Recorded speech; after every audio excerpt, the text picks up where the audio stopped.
Hi everyone and welcome to my YouTube channel. This evening I'm still out in Dungeness and hopefully going to capture some astrophotography tonight.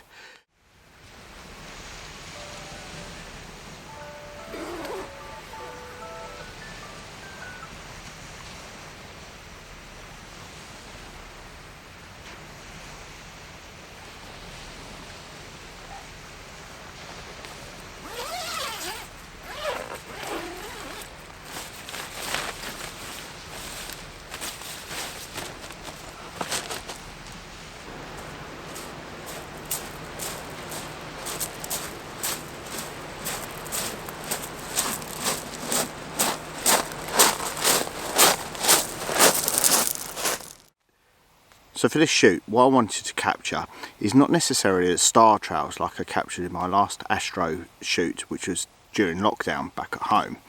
I wanted to actually, where I did actually the star trails, and that was really interesting. I love those sort of images where you're sort of stacking hundreds of images together to create those lovely star trails, and that's really interesting.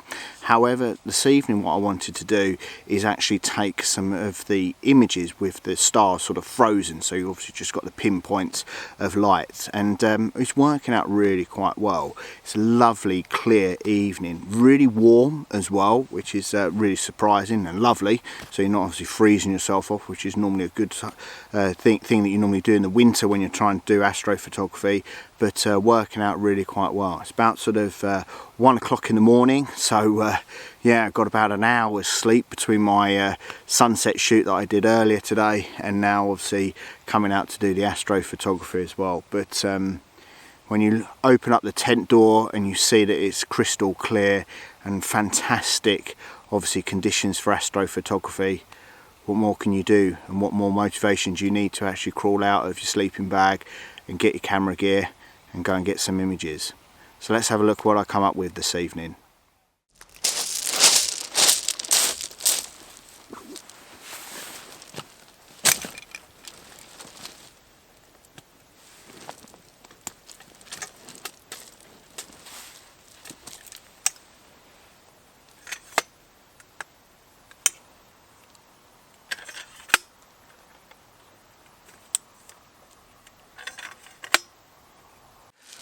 So I've got the camera set up for my first composition of the lighthouse here, the main lighthouse. The light's working, so it's absolutely fantastic and working out to be really nice image. So I've got the camera set up relatively low down to the ground with some of obviously the reeds and grasses that are growing here as the sort of base of the image, and the lighthouse itself on the left hand side of the composition. Now the settings that I've got for the camera is keeping the camera as wide as possible at 18mm, which is allowing me to open up the aperture to as wide as it possibly can go, which is f3.5. Now that's the widest that it goes for this lens and all the lenses that I've got actually.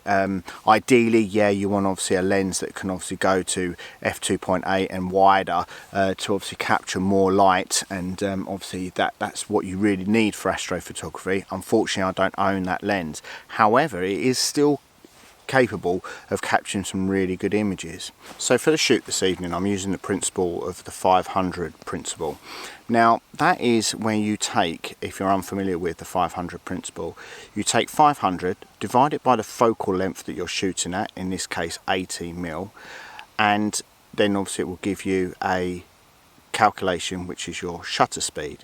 However, the additional calculation that I need to make is because obviously I'm using the Canon 77D, which is a crop sensor camera, so I need to then further divide that number by 1.6.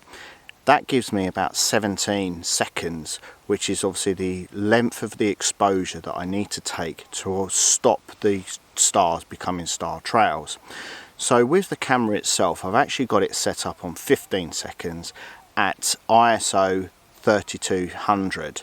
Now I'm playing around with the ISO. I know what my shutter speed needs to be, I know what my aperture needs to be as well, and obviously the focal length to achieve the aperture. So I'm playing around with the ISO to work out which of the best it is going to achieve the obviously goal that I want to do, is obviously still freeze all the stars but also not allow for too much noise within the image. So I'm playing around with obviously 3200 and 1600 and working out which of the two would actually be the better image when I obviously get back to seeing it on the full screen on the computer. But yeah, this is really lovely. I think with the composition, with the lighthouse on the left hand side, rule of thirds, and obviously the freezing of the stars as well, is working out really quite nicely. Yeah, it's quite surprising, even though it's a very dark area, that there is still a little bit of light pollution in the direction that I'm pointing the camera. But hopefully, yeah, working out on the composition will work out really quite well for today's shoot.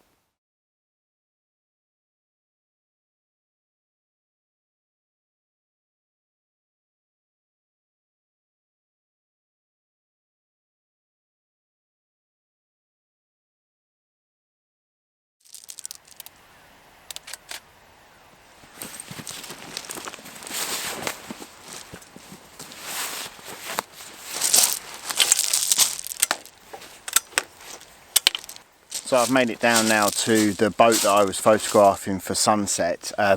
Yeah, starting to develop quite a relationship with this boat, but working out lovely because the moon is rising behind it and creating a little bit more of a different interest within the actual compositions that I'm capturing. So I've picked a composition pretty much that I captured earlier on, so I kind of knew where I wanted to obviously come, and again obviously using the same sort of principles that I was using earlier for this actual composition. So again, keeping the camera on 18mm, which is allowing me to open the aperture to f3.5, playing around with about 10 to 15 seconds exposure time, but also upping and lowering the ISO to obviously work out the desired effect of the actual image.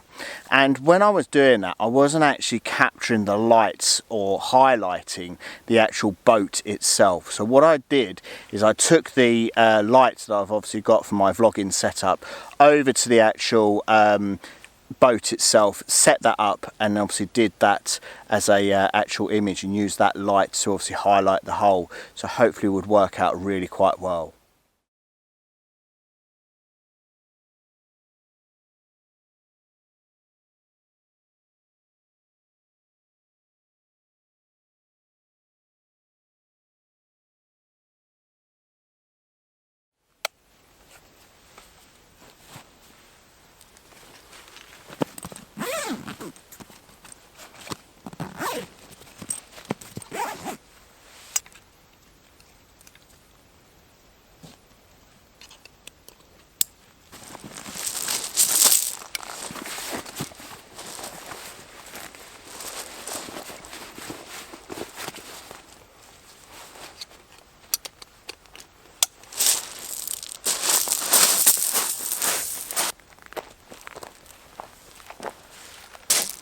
So making it back now to obviously my tent and trying to get a couple of hours shut eye before obviously I wake up again for my sunrise shoot, which is only in a couple of hours time. So hey ho, the fun that we go through for landscape photography.